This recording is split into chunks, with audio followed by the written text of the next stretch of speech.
Bien, on va poursuivre avec Corinthiens, on va débuter le chapitre 15. On va aller jusqu'au verset 29.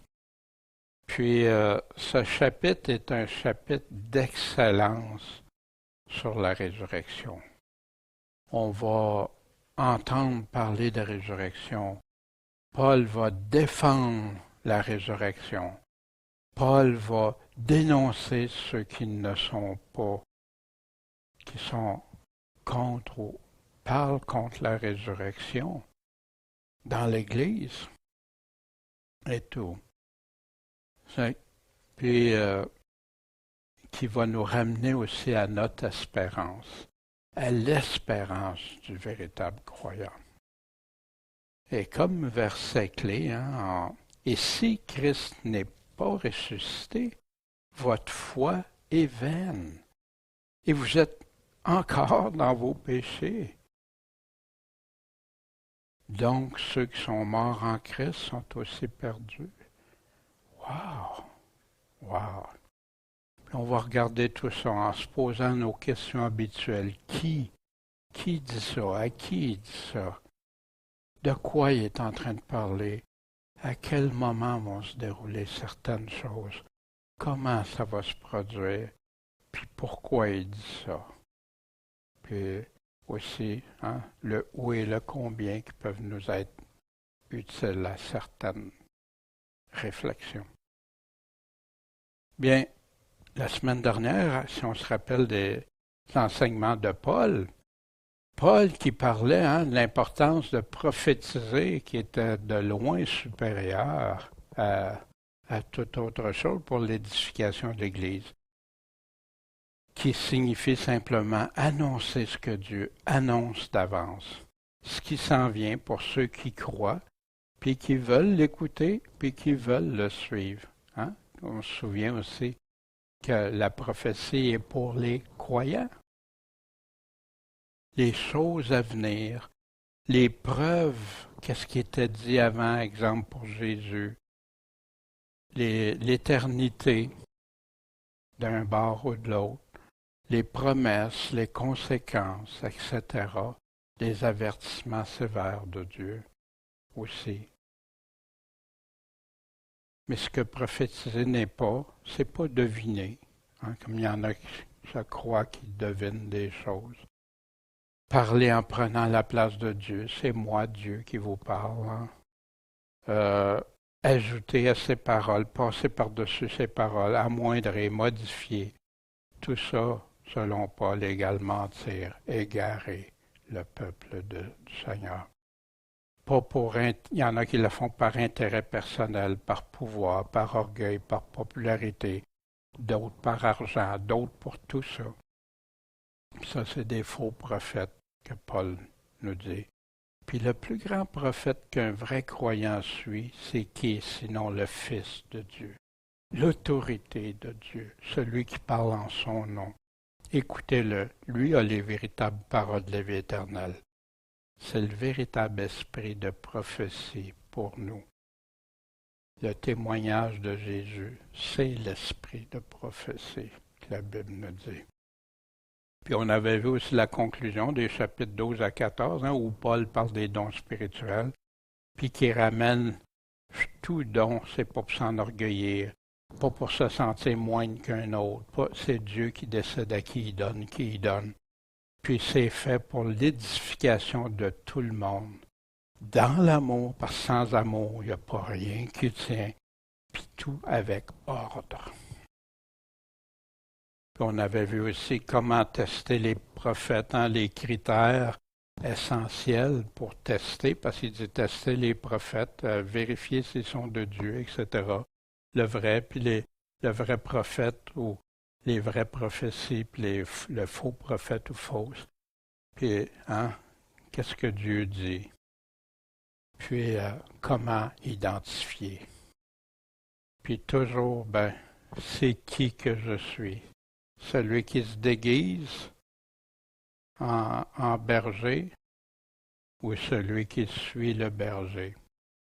Puis la même chose pour ceux qui vont parler en son nom, surtout, eux, ont une grande responsabilité. Bien, on va débuter par la lecture du chapitre 15, mais juste avant de mettre ça entre les mains du Seigneur. Seigneur Tout-Puissant, euh, on t'aime, tu es venu nous chercher, nous convaincre, Seigneur. Puis tu as convaincu que ton amour, tu l'as démontré ton amour, tu as permis cette nouvelle naissance en nous pour t'aimer, te suivre, t'adorer de tout notre cœur. Puis ce matin, ben, on regarde ta parole, celle que tu as laissée pour nous dans tout le Nouveau Testament, Seigneur, pour nous amener à cette nouvelle alliance, ce Nouveau Testament qui devient notre source de référence pour savoir, toi, qu'est-ce que tu dis, et non pas nous, ce qu'on veut penser ou croire, mais toi, croire en toi. Seigneur, accompagne-nous, qu'on comprenne bien, qu'on soit édifié en toi, puis qu'on puisse grandir en toi. En ton nom, Jésus-Christ. Amen. Je demandais, Eric, si tu veux nous lire jusqu'au verset 29, s'il vous plaît. Je vous rappelle, frères, l'évangile que je vous ai annoncé, et que vous avez reçu et dans lequel vous persévérez, et par lequel vous êtes sauvés si vous le gardez tel que je vous l'ai annoncé. Autrement, vous auriez cru en vain. Or, je vous ai enseigné avant toute chose ce que j'avais aussi reçu, que Christ est mort pour nos péchés selon les Écritures, et qui a été enseveli, et qu'il est ressuscité le troisième jour selon les Écritures, et qu'il a été vu de Céphas, puis des 12. Ensuite, il a été vu en une seule fois de plus de 500 frères, dont la plupart sont encore vivants, et dont quelques-uns sont morts. Ensuite, il s'est fait voir à Jacques, et puis à tous les apôtres. Et après tous, il m'est apparu à moi aussi, comme à un avorton. Car je suis le moindre des apôtres, moi qui ne suis pas digne d'être appelé apôtre, parce que j'ai persécuté l'Église de Dieu. Mais c'est par la grâce de Dieu que je suis ce que je suis. Et sa grâce envers moi n'a pas été vaine. Au contraire, j'ai travaillé beaucoup plus qu'eux tous. Non pas moi pourtant, mais la grâce de Dieu qui est avec moi. Soit donc moi, soit eux, nous prêchons ainsi, et vous avez cru ainsi. Or, si l'un prêche que Christ est ressuscité des morts, comment quelques-uns parmi vous disent-ils qu'il y ait point de résurrection des morts? Et s'il n'y a point de résurrection des morts, Christ aussi n'est point ressuscité. Et si Christ n'est point ressuscité, votre prédication est donc vaine, et votre foi aussi est vaine. Il se trouve même que nous sommes de faux témoins de Dieu, car nous avons rendu ce témoignage à l'égard de Dieu qu'il a ressuscité Christ, lequel il n'a point ressuscité si les morts ne ressuscitent point. Car si les morts ne ressuscitent point, Christ n'est point non plus ressuscité. Et si Christ n'est point ressuscité, votre foi est vaine, et vous êtes encore dans vos péchés. Ceux donc qui sont morts en Christ sont aussi perdus. Si nous n'avons d'espérance en Christ que pour cette vie seulement, nous sommes de tous les hommes les plus misérables. Mais maintenant, Christ est ressuscité, et il est devenu les prémices de ceux qui sont morts. En effet, puisque la mort est venue par un homme, la résurrection des morts est venue aussi par un homme. Car comme tous meurent en Adam, et même tous revivront en Christ. Mais chacun en son propre rang. Christ est les prémices, ensuite ceux qui sont de Christ, à son avènement. Après cela viendra la fin, quand il remettra le royaume de Dieu, le Père, après avoir détruit tout empire, toute domination et toute puissance. Car il doit régner jusqu'à qu'il ait mis tous ses ennemis sous ses pieds. L'ennemi qui sera détruit, le dernier c'est la mort. Car Dieu a mis toutes choses sous ses pieds. Or, quand il dit que toutes choses lui sont assujetties, il est évident que celui qui lui a assujetti toutes choses est excepté. Et après que toutes choses lui auront été assujetties, alors aussi le Fils même sera assujetti à celui qui lui a assujetti toutes choses, afin que Dieu soit tous en tous.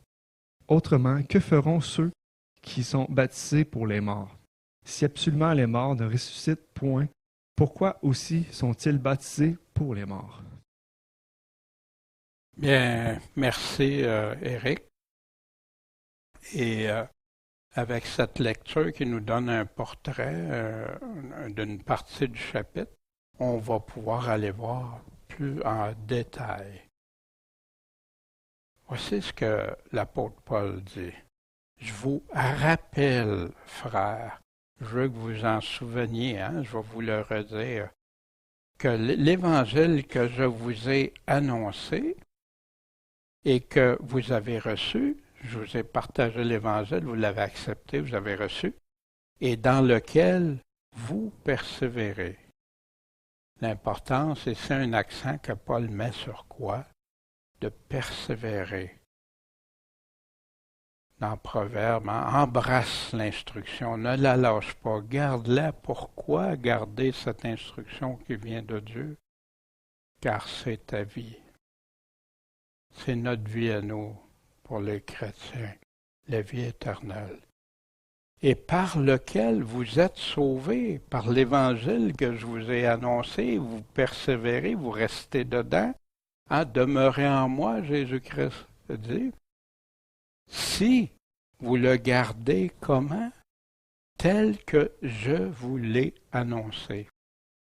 Fait que Paul ramène ça. Je vous l'ai annoncé, là. Je vous l'ai dit, c'est la pure vérité, tout ce que je vous ai dit, tout ce que je vous ai annoncé, ça vient de Dieu.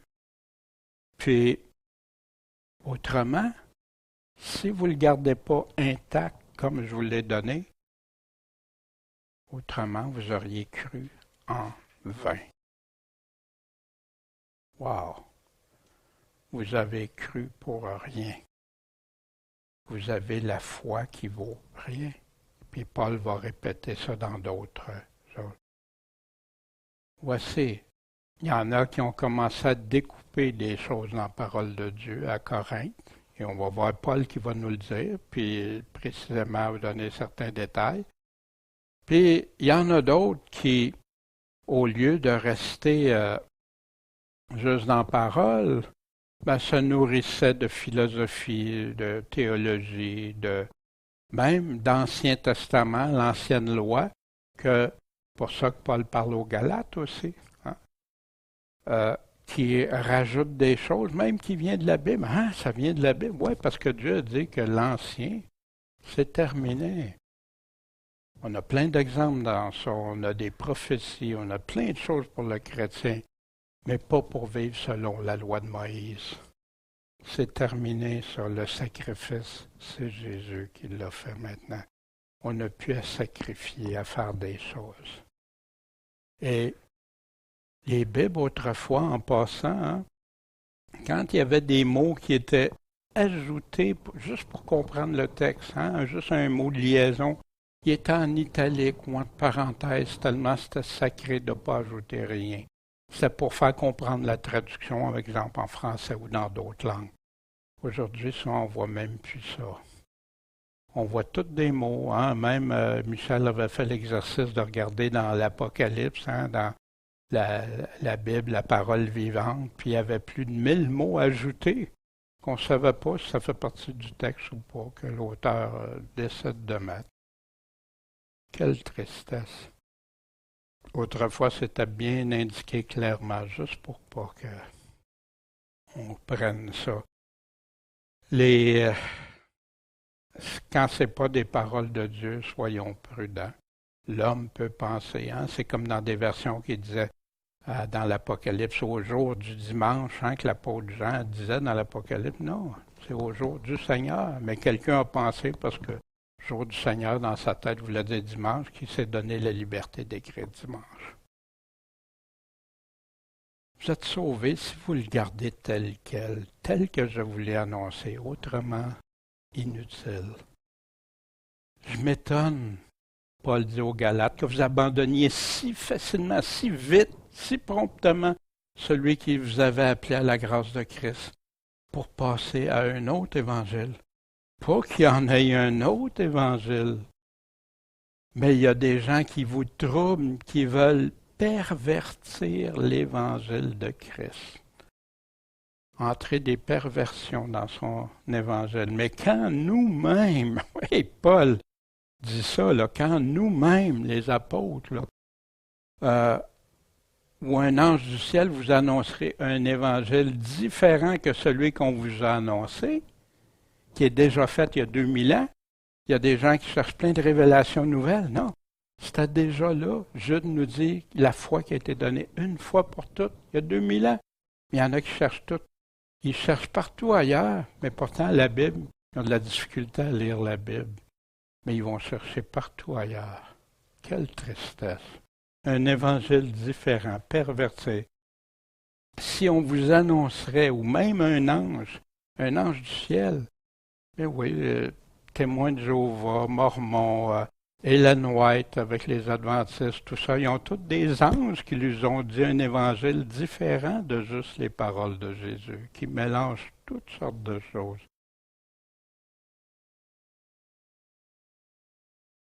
Puis, qu'est-ce que si quelqu'un change que nous avons annoncé qu'il soit anathème? Wow! Qu'il soit rejeté, maudit de Dieu, anathème. Comme nous l'avons déjà dit, je le dis encore maintenant. Paul l'avait, c'est pas la première fois, il le répète. Il les avait déjà dit avant, il les écrit, il le répète, puis il le redit encore, je le redis encore maintenant. Si quelqu'un vous annonce un évangile différent de celui que vous avez reçu, qu'il soit anathème. Est-ce les hommes que je prêche ou si je prêche Dieu? Est-ce que je cherche à plaire aux hommes? Si je plaisais aux hommes, je ne serais pas un serviteur de Christ. Clair et net pour Paul. Je vous le déclare donc, frères, l'évangile que je vous ai annoncé n'est pas de l'homme, car je l'ai reçu ni appris d'un homme, mais par une révélation de Jésus-Christ. Jésus-Christ qui a choisi Paul. Il y en a qui pensent qu'ils ont reçu des révélations maintenant qu'ils ont eu comme Paul. Wow! Puis ils se prétendent prophètes ou apôtres d'Église. Voici dans Hébreux 3. Frères, prenez garde que quelqu'un de vous n'ait un cœur mauvais et incrédule. Comment tu peux avoir ça? Un frère peut faire ça en se détournant du Dieu vivant. Mais exhortez-vous les uns les autres. Quand? Chaque jour. Pendant qu'il est dit aujourd'hui, de peur que quelqu'un de vous s'endurcisse par la séduction du péché. Parce qu'on est devenu participant de Christ. Pourvu que la condition qu'on conserve ferme jusqu'à la fin de notre première assurance. Qu'est-ce que Dieu a dit? Qu'est-ce que Dieu m'a dit de faire? Qu'est-ce que Dieu m'a dit dans son évangile pendant qu'il est dit aujourd'hui? Si vous entendez sa voix, endurcissez pas vos cœurs. Hein? Puis il donne l'exemple dans l'Ancien Testament avec le peuple juif.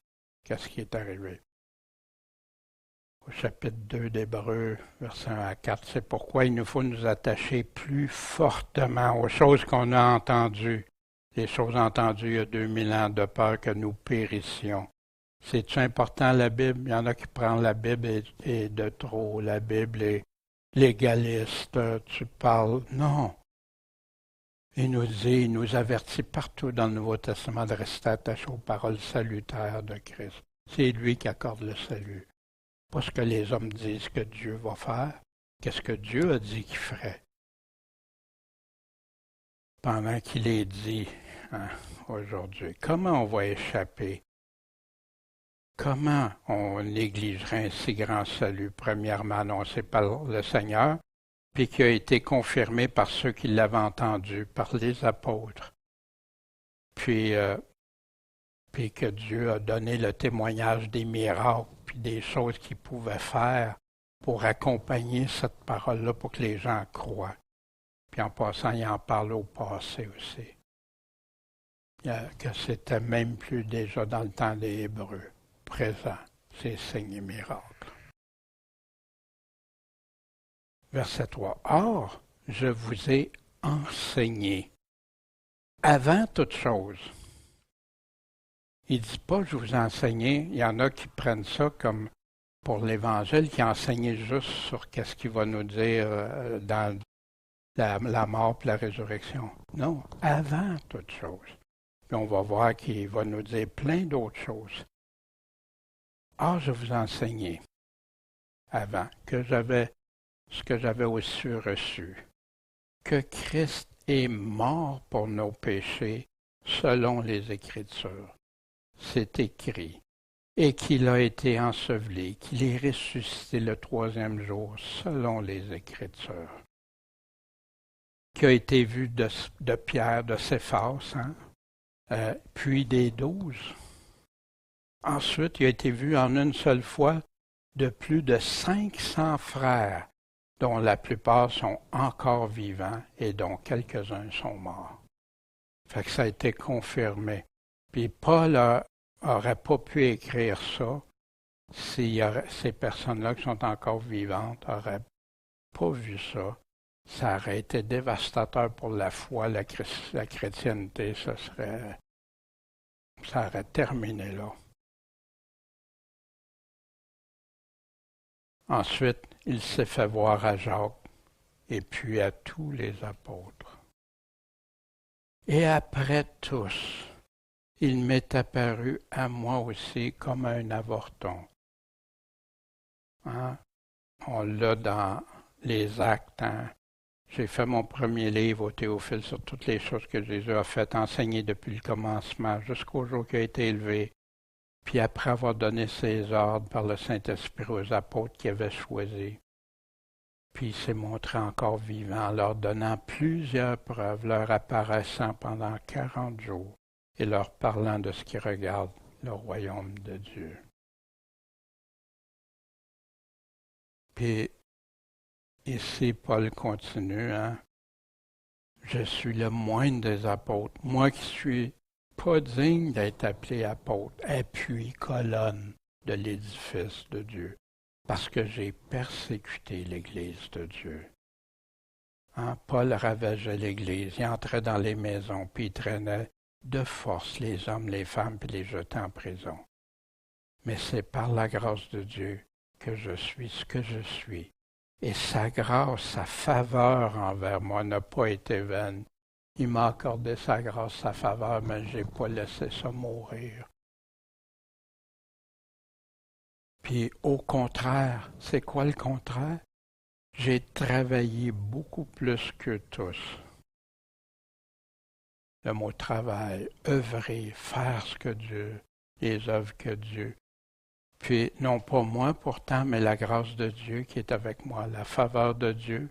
Parce que sans Dieu, hein, sans Jésus, le Seigneur nous le dit, on ne peut rien faire, on ne peut pas porter les fruits. Pourquoi Paul nous parle de ça plus loin dans la deuxième lettre aux Corinthiens, au chapitre 11? Sont-ils ministres de Christ? Hein? Je le suis bien plus encore. Comment qu'il l'est plus? Par les travaux, par les blessures, par les prisons, souvent danger de mort, il a été battu, naufrage, danger de mort, etc. Dans les jeûnes, la soif, les travaux, les veilles, assiégé par tous les soucis, les troubles dans toutes les églises. Paul a travaillé beaucoup plus, puis c'est vrai ce qu'il a dit là, beaucoup plus que d'autres apôtres. Les apôtres ont travaillé, ils ont tous travaillé, ils ont tous œuvré pour le Seigneur, mais pas autant que Paul. Paul a été dédié totalement. Paul était aussi célibataire hein, et a mis tout ça au service du Seigneur. Fait que Paul continue.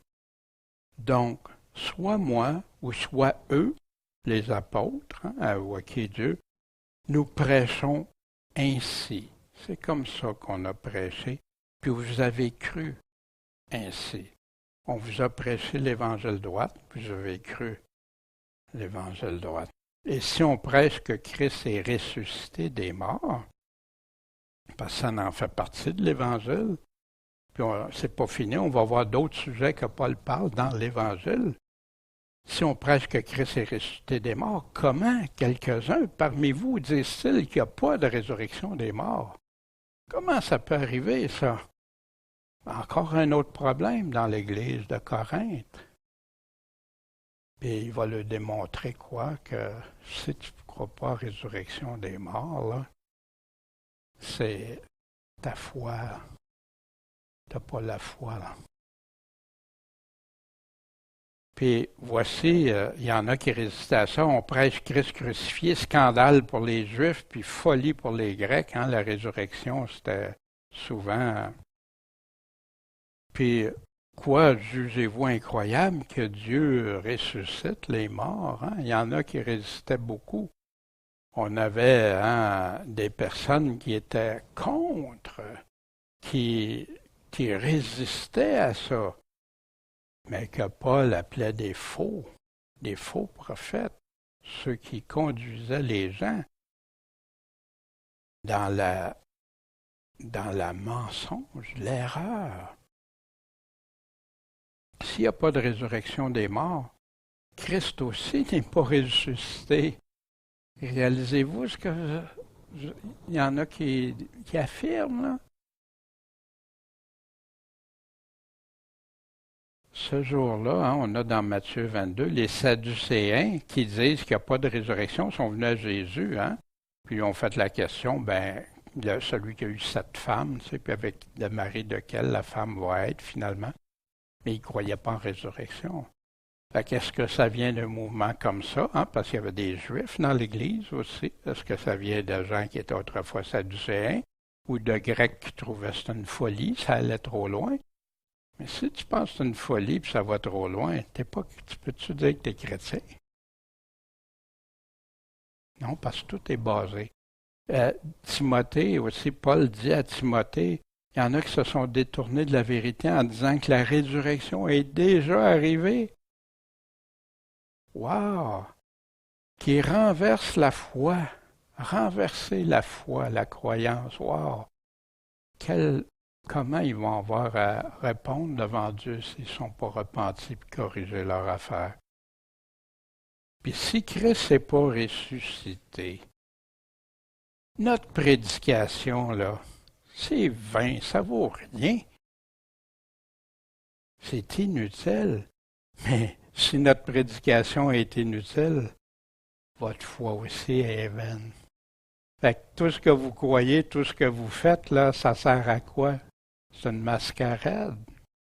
Vous vous réunissez, vous dites que vous êtes une église au nom de Jésus. Wow! Puis Paul est en train de les avertir d'une façon, les amener à réfléchir, puis dire, wow! Pour plus qu'ils tolèrent ça, des gens qui affirment des choses comme ça, qui vont renverser la foi, qui vont contredire. Puis si tu dis qu'il n'y a pas de résurrection des morts, tu es en train de rejeter les paroles de Jésus, de mépriser les paroles même de Jésus, de mépriser ce qu'il a fait en ressuscitant. Tu es en train d'abolir, de détruire l'Évangile. C'est ça que tu es en train de faire. Mais Paul veut les amener à de la réflexion, parce que Paul le fait avec amour aussi, mais il veut que les gens finissent par comprendre. Wow, tu me dis que ça vaut rien si je ne crois plus à la résurrection? Ben moi j'y crois, mais hey, l'autre, il est tout le temps en train de dire qu'il n'y a pas de résurrection des morts, puis il est avec nous autres, lui. Il se trouve même que nous sommes des faux témoins de Dieu. Hein? En passant, ça serait très dangereux de découper les versets encore, hein, comme il y en a qui font. Ben non. Si c'est ça, on est des faux témoins de Dieu parce qu'on a rendu ce témoignage à l'égard de Dieu que Dieu a ressuscité Christ, puis lequel il n'a pas ressuscité si les morts ne ressuscitent pas. Ceux qui affirment qu'il n'y a pas de résurrection des morts, ben là, vous êtes en train de contredire le témoignage de Dieu. Wow! Parce que si les morts ne ressuscitent pas, Christ non plus n'est pas ressuscité. Oublie ça. Puis si, il y a toujours le si, hein? Il y a beaucoup de si, hein? Paul, si, c'est conditionnel, hein? À condition que... Et si Christ n'est pas ressuscité, votre foi est vaine. Puis là, il rajoute la phrase qui tue. Et vous êtes encore dans vos péchés. Fait que, oublie ça, le pardon de Dieu, là. Oublie ça. C'est fondamental. ceux qui sont morts en Christ, mais eux autres aussi, ils sont perdus.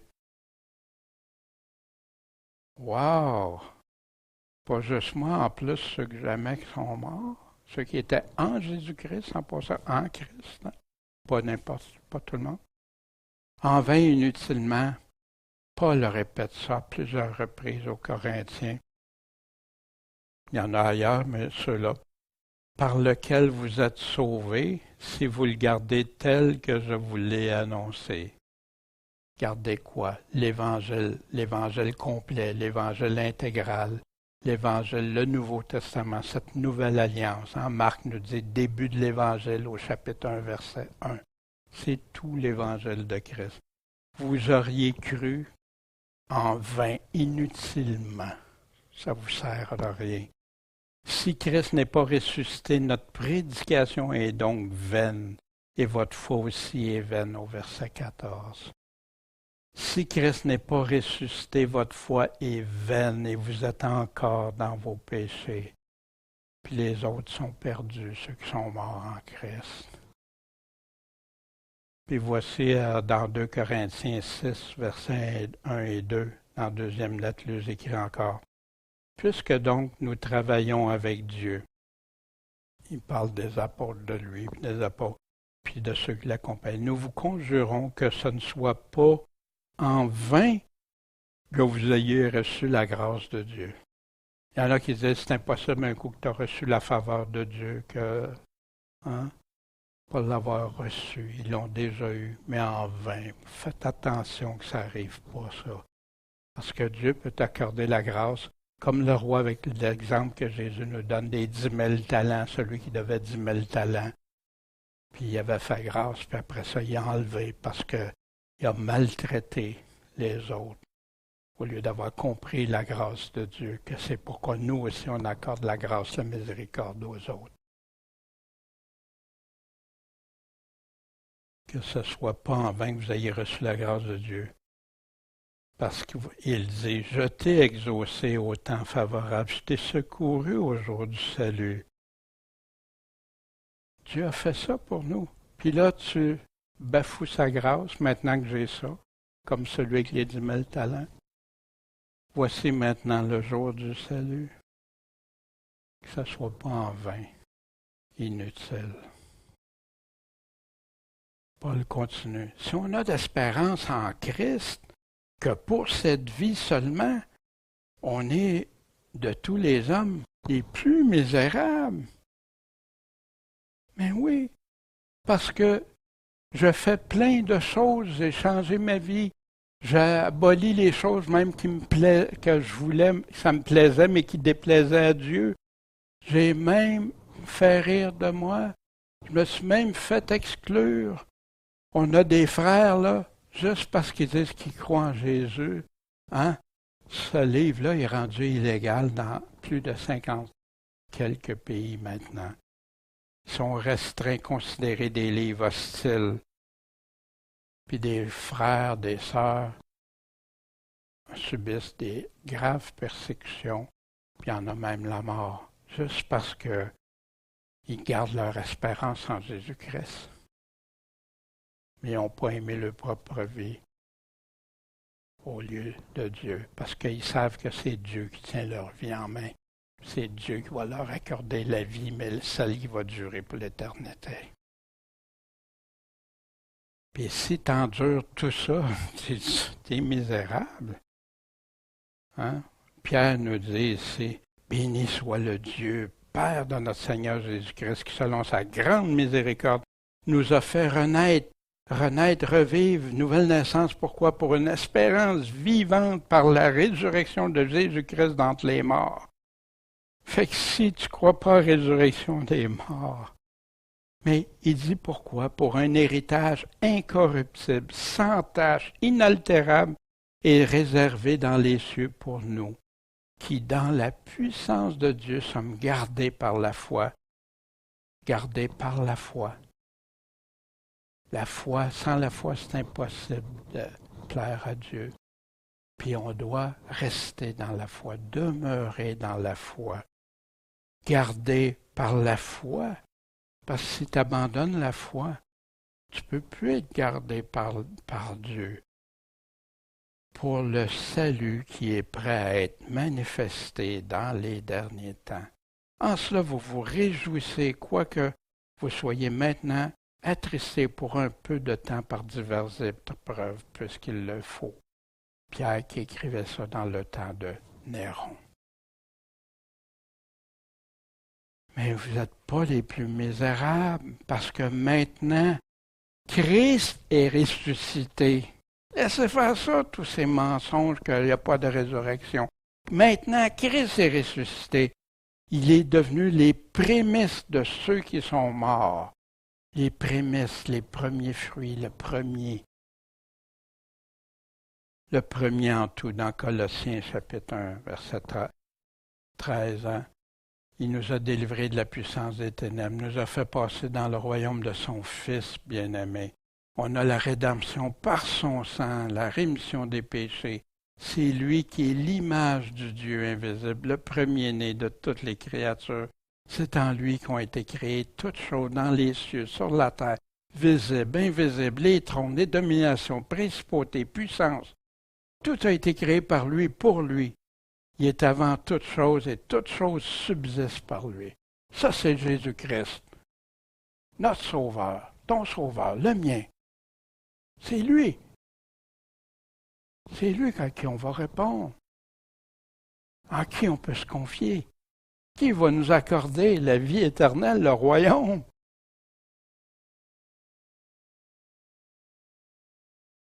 Tout a été créé, il est avant toutes choses, et toutes choses subsistent par lui. C'est lui qui est la tête du corps de l'Église. Il est le commencement, le premier-né d'entre les morts. Mais il y a eu des résurrections avant. Pourquoi qu'il dit ça? Le premier, la résurrection que Dieu promettait. Pas celle qui est temporaire, celle pour la vie éternelle. Jésus est ressuscité de cette manière-là. Pas comme Lazare qui est mort pareil après. Non, un nouveau corps. Puis, il n'y a plus à Dieu de faire habiter toute plénitude en lui et de réconcilier par lui toutes choses avec lui, ayant donné la paix par le sang de sa croix, tant aux choses qui sont sur la terre qu'à celles dans les cieux. Vous aussi, vous étiez autrefois éloignés, ennemis par vos pensées, puis par vos mauvaises œuvres. Maintenant, il vous a réconciliés dans le corps de sa chair par sa mort, pour vous présenter devant lui saint, sans tache, irrépréhensible. Mais à quelles conditions? Pourvu que vous demeuriez fondés dans la foi. Si tu perds la foi, pense plus à ça. La confiance en lui, de croire qu'est-ce qu'il dit, de croire jusqu'à la fin, est inébranlable, n'abandonnant pas l'espérance de l'Évangile que vous avez entendu, qui a été prêché à toute créature, dont moi, Paul, j'ai été fait ministre. Jésus, les prémices, le premier dans tout. Le Père a dit, mon Fils, puis il a fait ça tout. Voici, dans l'Apocalypse au chapitre 1, la part de Jésus-Christ, le fidèle témoin, le premier-né d'entre les morts, le prince des rois de la terre, celui qui nous a aimés, qui nous a lavé de nos péchés par son sang, qui nous a fait roi et sacrificateur de Dieu son Père. À lui soit la gloire, la force au siècle des siècles. Amen. Voici, il vient sur les nuées, tout œil le verra, même ceux qui l'ont percé. Et toute tribu de la terre se frapperont la poitrine devant lui. Qui va se réjouir? Seulement ceux qui vont regarder la foi, être fidèles, quoi qu'il arrive. Dans Acte 26, j'ai prêché premièrement sur Damas, à Jérusalem, dans toute la Judée, aux gentils de se repentir. C'est ça que Paul prêchait.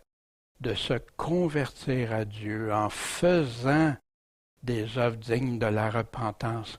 Le mot « faire » est haï par beaucoup dans le monde chrétien, parce que pour eux, ils ne doivent rien faire.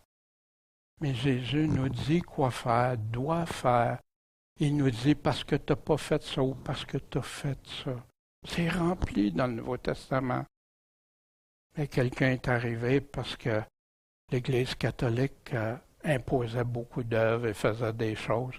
Fait que là, on jette le bébé avec l'eau sale du bain, mais Jésus dit aussi les œuvres. On va reconnaître par les œuvres, par les fruits. Je ne suis pas sauvé parce que je fais de bonnes œuvres. Je vais être sauvé parce que Dieu me demande de faire les bonnes œuvres, puis je lui obéis, je l'aime. C'est la grande différence. Mais de balayer, de tout enlever les œuvres qui fait des chrétiens tièdes, des chrétiens charnels, hein, qui vivent selon la chair, qui ont toutes sortes de choses. Il y en a que Jésus va vomir de sa bouche. Quelle tristesse. Voici, hein. Et ils ont cherché à le tuer pour ça, parce qu'il prêchait ça. Mais c'est pas nouveau. Même dans les églises, il y en a qui attaquent ceux qui prêchent ce que Jésus dit. C'est trop dur, c'est pas agréable. Fait que c'est des légalistes pour eux. Puis on va les tuer, mais avec notre bouche. Mais Moïse, on prédit ce qui devait arriver, puis d'autres, les prophètes, savoir que le Christ devait souffrir et que, prémisse de la résurrection des morts, il devait annoncer la lumière au peuple et aux gentils. Et en passant, on retrouve ça, la résurrection, dans l'Ancien Testament, dans Ésaïe, chapitre 25, 26, dans Daniel, chapitre 12, dans plusieurs endroits, il parle aussi de la résurrection des morts. Puis, Paul continue. En effet, puisque la mort est venue par un homme, quel homme il parle? D'Adam. C'est lui qui a fait entrer la mort. Si vous péchez, vous mourrez. C'est ça que Dieu a dit. Puis c'est ça que Paul nous dit aussi. Si vous péchez, vous mourrez. La résurrection des morts est venue aussi par un homme. Car, pourquoi? Parce que tous meurent en Adam. Parce qu'Adam, il a fait introduire la mort. En passant, il n'est pas en train de dire ici, ben, vous êtes pécheurs parce qu'Adam a péché, vous avez péché. Non, ça, on a chacun péché pour soi. Ici, comme tous meurent en Adam, le premier homme, notre père, on descend, c'est notre père. Il y en a qui ne réalisent pas. Mais Adam est le père de tous. De même, tous revivront, mais dans un homme qui est venu sur la terre, Jésus-Christ, le Fils de Dieu, homme et Dieu. Mais chacun dans son propre rang. Christ est les prémices, le premier, les premiers fruits. Ensuite, ceux qui sont de Christ. Wow, merci Seigneur, ceux qui sont de Christ. Je veux être de Christ, vivre de Christ, être selon Christ. Mais il dit quand? À son avènement. Pas un de ses avènements ou une partie d'avènement. Ah, mes frères, je ne veux pas que vous soyez dans l'ignorance au sujet des morts. Voici ce que Paul dit ensuite, ceux qui sont de Christ à son avènement. Afin de ne pas vous affliger comme les autres hommes qui n'ont pas l'espérance de la résurrection des morts. Hein? Affligez-vous pas pour ça, parce que si on croit que Jésus est mort et qu'il est ressuscité, croyons aussi que Dieu ramènera par Jésus pour être avec lui ceux qui sont morts. Car on vous déclare ceci comment? Par la parole du Seigneur qu'on va voir, que nous les vivants qui sont restés pour l'avènement du Seigneur, donc pour quand? À son avènement, au singulier, nous ne procéderons pas ceux qui sont morts, parce que le Seigneur lui-même descendra du ciel, un signal donné, une voix d'archange, et au son de la trompette de Dieu, et les morts qui sont en Christ ressusciteront. Premièrement, on va voir aussi dans le chapitre 15, hein, Paul va nous donner des précisions à la dernière trompette qu'on peut lire ou qu'on peut voir dans la Bible. Puis il continue. Ensuite, nous les vivants qui serons restés, on sera enlevés avec eux sur des nuées à la rencontre du Seigneur. Mais quand? À son avènement. Puis on sera toujours avec le Seigneur. Car n'importe où, on va être avec lui. C'est pourquoi consolez-vous les uns les autres par ces paroles. Pour ce qui concerne les temps et moments, vous n'avez pas besoin, frère, qu'on vous en écrive. Vous savez bien que le jour du Seigneur viendra comme un larron dans la nuit. Quand ils vont dire paix et sûreté, alors une ruine subite les surprendra, comme les douleurs surprennent la femme enceinte. Ils n'échapperont pas. Mais quant à vous, frère, vous n'êtes pas dans les ténèbres pour que ce jour-là vous prenne comme un voleur. Non, parce que le chrétien, il suit Jésus-Christ. Jésus lui dit, vous allez reconnaître les saisons, les signes qui s'en viennent, mais vous ne connaîtrez pas la date, le jour ni l'heure. Ça, non. Mais vous allez, ça ne vous surprendra pas parce qu'on sait ce qui s'en vient. Jésus nous a décrit le portrait, puis qu'on marche fidèle, qu'on vive, qu'on meure. Notre raison d'être, c'est vivre selon le Seigneur. Jésus nous disait, comme le Père ressuscite les morts et donne la vie, de même aussi le Fils donne la vie à qui il veut. Le Père, le Créateur, l'auteur de cet univers, qui n'aurait pas le pouvoir de faire ce qu'il veut, hein? Ce qu'il veut comme il veut. Puis, en vérité, je vous dis que celui qui écoute ma parole et qui croit à celui qui m'a envoyé a la vie éternelle. Mais premièrement, tu dois écouter, entendre sa parole, la mettre, qui veut dire aussi la mettre en pratique, parce qu'on ne la met pas en pratique, c'est en vain. Et qui croit celui qui m'a envoyé, Dieu le Père a dit, ça c'est mon Fils bien-aimé, écoutez-le dans tout ce qu'il va vous dire. Il ne vient pas en jugement, mais il est passé de la mort à la vie.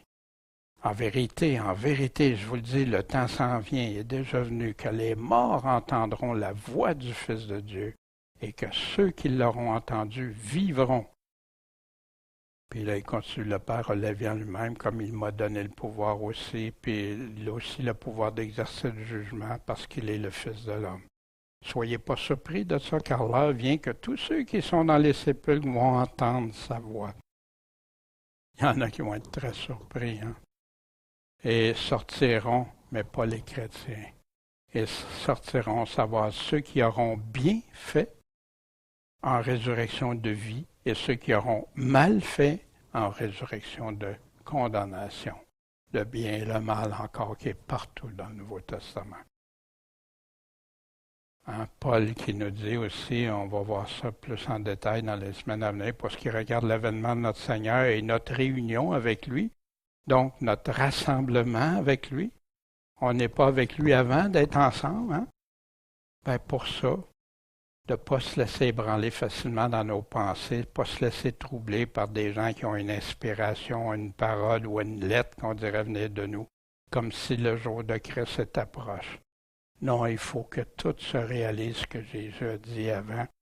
Puis Paul va aller que personne ne vous séduise en aucune manière, ni vidéo, ni livre, ni rien, car il faut que la révolte, l'apostasie soit arrivée auparavant, puis qu'on ait vu paraître l'homme des péchés, le fils de la perdition, celui qui s'élève au-dessus de ce qu'on appelle Dieu, qu'on adore jusqu'à s'asseoir comme Dieu dans le temple de Dieu, se proclamant lui-même Dieu. Vous ne vous souvenez pas que je vous disais ces choses-là quand j'étais avec vous. Mais ça, il faut que ça soit là avant. Puis Paul va continuer après, puis décrire le retour de Jésus, puis que Jésus va le détruire là. Puis ailleurs, dans 2 Thessaloniciens, on a ces mêmes paroles. Tantôt, d'après la parole du Seigneur que Paul nous disait, Thessaloniciens, pour l'avènement de Jésus, l'enlèvement et tout ça, voici les paroles. Car comme l'éclair sort de l'Orient, se fait voir jusqu'à l'Occident, il en sera aussi de même quand, à l'avènement du Fils de l'homme, toujours au singulier. Où sera le corps mort, s'assembleront les aigles, et aussitôt après l'affliction de ces jours-là, le soleil va s'obscurcir, la lune ne donnera pas sa lumière, les étoiles vont tomber du ciel, les puissants des cieux seront ébranlés. Puis alors, le signe du Fils de l'homme paraîtra dans le ciel. Alors toutes les tribus de la terre se lamenteront en se frappant les poitrines et verront le Fils de l'homme venant sur les nuées du ciel avec une grande puissance, une grande gloire. Ça s'en vient. Puis qu'est-ce qu'il va faire? Il va envoyer ses anges avec un grand éclat de trompette, comme Paul parle au son de la trompette. Ils vont rassembler ses élus des 4 vents depuis le bout des cieux jusqu'à l'autre bout. C'est là que Jésus vient rechercher. Ces élus ne subiront pas la colère de Dieu. Ils vont avoir à subir la colère de la grande tribulation que Jésus a parlé avant, d'après ce que Daniel a parlé. Quand Jésus en fait référence. Mais pas ça. Jésus dit, je suis la résurrection et la vie. Celui qui croit en moi vivra. Crois-tu que c'est les paroles qu'il a dit? Nulle part Jésus a dit qu'il viendrait nous chercher avant. Il va venir nous enlever avant la colère de Dieu. On ne subira pas la colère de Dieu, mais la colère de l'homme, la colère de l'Antéchrist. Ça, il nous a dit qu'on aurait. C'est juste après le soleil, après les puissances des cieux. Puis là, on va voir son avènement. Puis, si tu crois en lui, tu vivras, même si tu seras mort. Même ceux qui vont. Il y en a beaucoup qui ont donné leur vie. Il y en a beaucoup encore qui vont la donner. Puis, après ça, va venir la fin. Quand il va remettre le royaume à Dieu le Père, après avoir détruit quoi? Tout empire, toute domination et toute puissance. Ben là, il faut se poser la question, c'est quoi? Des empires, on en connaît, des puissances, des nations, des royaumes, toute domination, tous ceux qui ont le contrôle et tout ça, puis toute puissance. Mais dans toute puissance, ça inclut-tu tout? On va aller voir ce qu'il nous dit. Parce qu'il doit régner jusqu'à quand? Jusqu'à ce qu'il ait mis tous ses ennemis sous ses pieds. Est-ce que Satan est un ennemi de Jésus? Ben oui. Satan est un des ennemis majeurs. Mais là, il doit mettre tous ses ennemis sous ses pieds. Puis il va aller plus loin encore. Mais l'ennemi qui va être détruit, le dernier, c'est quoi? C'est la mort. Fait qu'il va détruire tous ses ennemis, il va régner, il va toutes les... il y a le millénium qui s'en vient, que la Bible nous parle très clairement après l'avènement de Jésus-Christ. Mais la mort, c'est juste en dernier. Voici ce qu'il nous dit. Heureux celui et saint qui a part à la première résurrection, ceux qui n'ont pas accepté la marque de la bête, puis que tout ça. La seconde mort n'a pas de pouvoir sur eux, mais ils vont être sacrificateurs de Dieu et de Christ, puis ils vont régner son règne avec lui qui vient établir pendant 1000 ans.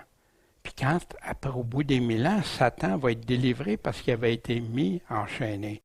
Puis qu'est-ce qu'il va faire? Il va séduire les nations qui sont aux quatre coins de la terre, Gog et Magog, puis il va les assembler pour combattre, et leur nom est comme le sable de la mer.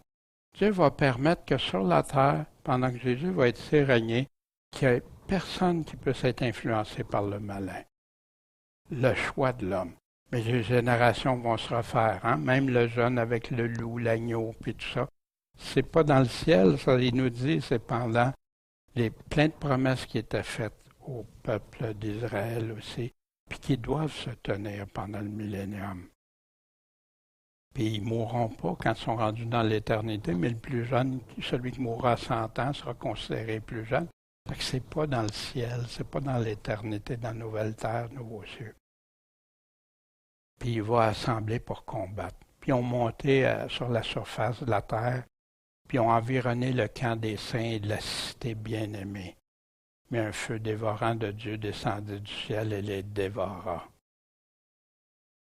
Le diable, qui les séduisait, fut jeté dans l'étang de feu et de soufre, où sont la bête et le faux prophète. Puis ils vont être tourmentés jour et nuit au siècle des siècles. Avec ceux qui pensent que c'est temporaire. Mais ici, l'ennemi, Jésus, as-tu mis l'ennemi sous ses pieds encore? Tous ses ennemis? Non, puis c'est pas fini avec la mort.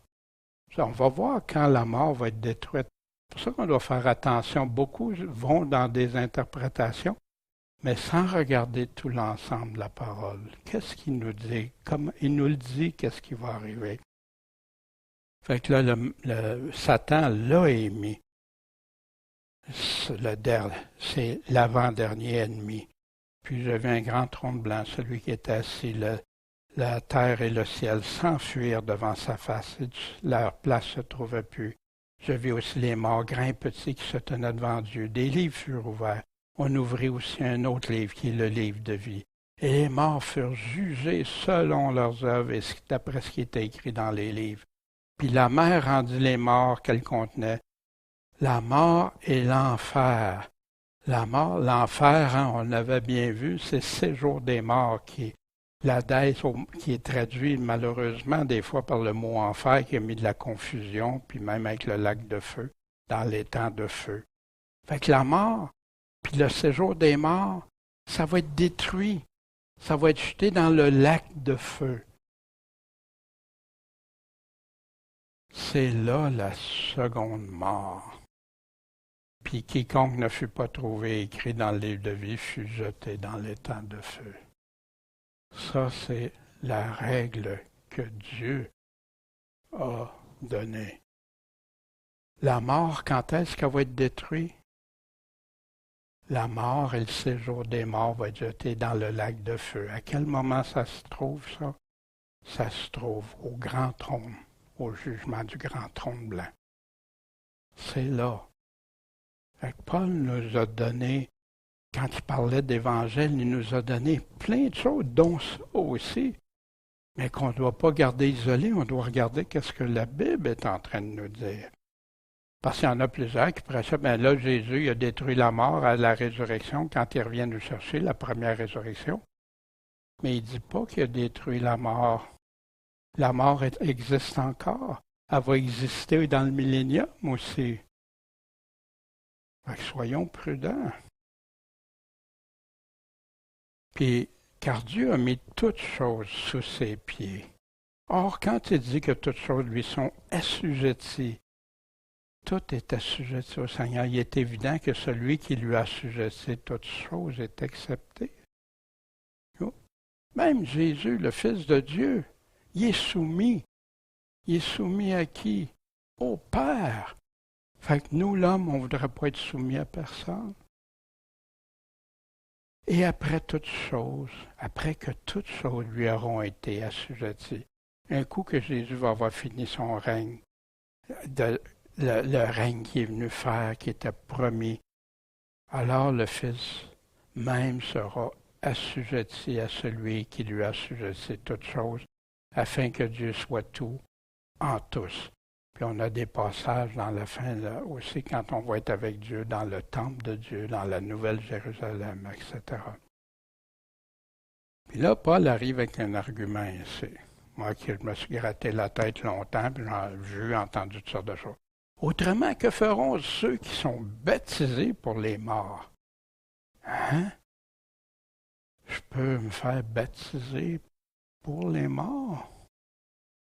Si absolument les morts ne ressuscitent pas, pourquoi aussi sont-ils baptisés pour les morts? Paul est en train d'argumenter qu'il y a une résurrection des morts qui existe. Paul n'est pas en train de dire que ceux qui font ça, c'est correct. Il est en train de s'en servir comme argument. Mais qu'est-ce qu'ils vont faire? S'il n'y a pas de résurrection des morts, mais pourquoi ils se font baptiser pour eux autres? Mais il n'y a aucun commandement, rien d'autre dans la Bible qui suggère qu'un chrétien pourrait ou devrait faire ça. Au contraire. Voici ce que Pierre nous dit. L'image correspondante, le baptême, hein, il parlait des eaux, lequel n'est pas la purification des souillures du corps. C'est pas parce que tu vas te faire baptiser que ça enlève ta saleté sur toi, mais l'engagement d'une bonne conscience devant Dieu nous sauve maintenant par la résurrection de Jésus-Christ. Encore la résurrection. Mais si baptiser, pour être baptisé, c'est l'engagement d'une bonne conscience devant Dieu, je peux-tu faire ça pour quelqu'un d'autre qui est mort? Je peux même pas faire ça pour quelqu'un qui est vivant. Comment je pourrais faire ça pour quelqu'un qui est mort? Mais pourquoi Paul utilise un langage comme ça? Puis, vous savez, même les Mormons se servent de se faire baptiser pour les morts. C'est une grande doctrine importante, ça. C'est une doctrine étrangère à la Bible. Le seul endroit qu'on y trouve une référence, c'est là. Mais c'est un peu comme Paul, quand il se sert, il parle à titre, hein?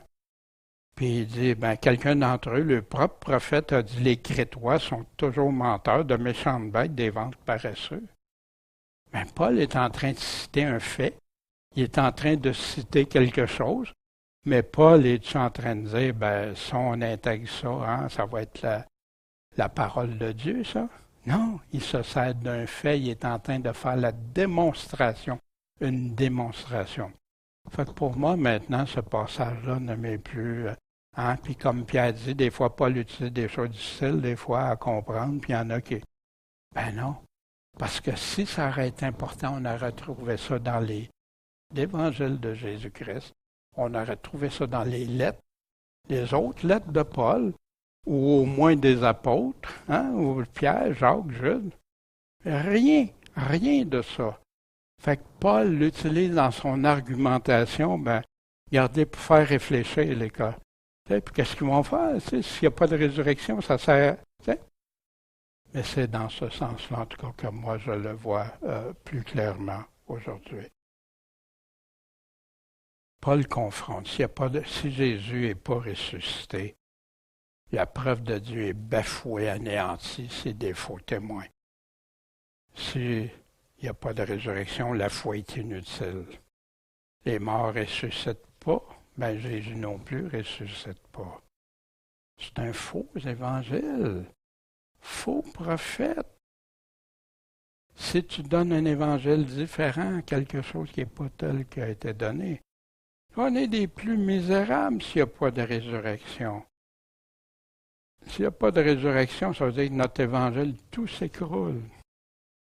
Et si je suis prêt à donner ma vie, à faire tout pour Christ, par amour pour Christ, je suis des plus misérables, hein, parce que je n'aurai pas la belle vie, le bonheur, que, comme certains enseignent, que tu acceptes Jésus pour que tu aies ton bonheur sur terre et tout ça, puis que tout va bien aller. Alors que Jésus a dit le contraire. Persécuté, tué pour rien.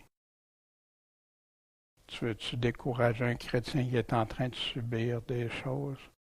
Va y faire croire qu'il y a des parties de l'Évangile qui ne sont pas vraies, qu'il n'y a pas de résurrection. Majeur, un fondement majeur de l'Évangile. Pas le seul fondement. Il y a la mort, la résurrection et tout ce que Jésus nous a enseigné. Les conséquences d'Adam, s'il n'y a pas de résurrection, c'est fatal, sa fatalité même. Ça veut dire que l'erreur que Adam a faite entrer la mort dans le monde, c'est irréparable. Il n'y a plus de bonnes nouvelles. Hein? Pour moi, c'est clair. Mais Jésus, ressuscité, confirmé par des témoignages vivants, comment rendre la foi inutile devant Dieu, selon ce que Paul nous dit, modifie l'Évangile qui a été donné par Jésus-Christ et ses apôtres. Fais ça, puis tu vas la rendre inutile, la foi, parce que ce n'est pas l'Évangile de Christ, ça. Si Jésus ne serait pas ressuscité, quelle valeur aurait ta foi, la mienne? Aucune. Mais s'il est ressuscité, est-ce que tu vis en conséquence de cette résurrection, en ce que Dieu attend de toi? L'Évangile a pour fondement la résurrection de Jésus-Christ qui confirme l'espérance du chrétien. Sinon, mangeons et buvons, demain on va mourir. Hein? Puis ici, je crois que le Seigneur a utilisé Paul pour réveiller les Corinthiens, mais qui peut réveiller aujourd'hui. Nous, peut-être qu'on ne le fait pas avec la résurrection, mais on peut le faire avec d'autres parties de l'Évangile. Bon Père Céleste, puisses-tu nous guider, nous aider, nous fortifier, nous faire grandir, Seigneur, puis que tout ce que tu as dit soit la vérité même, Seigneur. Que ce soit de tout cœur notre foi, notre espérance, et que toi seul sois notre guide. En ton saint nom, Jésus-Christ, qui est mort pour nous, qui a subi pour nous, mais qui est ressuscité. Venez nous donner l'espérance de croire tes paroles, que celui qui mourra vivra quand même. Il sera mort. Que tu reviens pour cette espérance bénie, que ceux qu'on connaît, qui sont morts en toi, selon toi, vont revivre. Des chrétiens des temps, de tous les temps, Seigneur. Puis merci parce qu'on a besoin d'être solidifié, encouragé. Puis Seigneur, gloire à toi. Quelle puissance ressuscitée. Il y en a tant qui ne croient pas, pourtant on verra qu'il y en a qui ont pu démontrer des choses. Fait que Seigneur, donne-moi la sagesse de bien le présenter dans les semaines à venir. En ton saint nom, Jésus-Christ. Amen.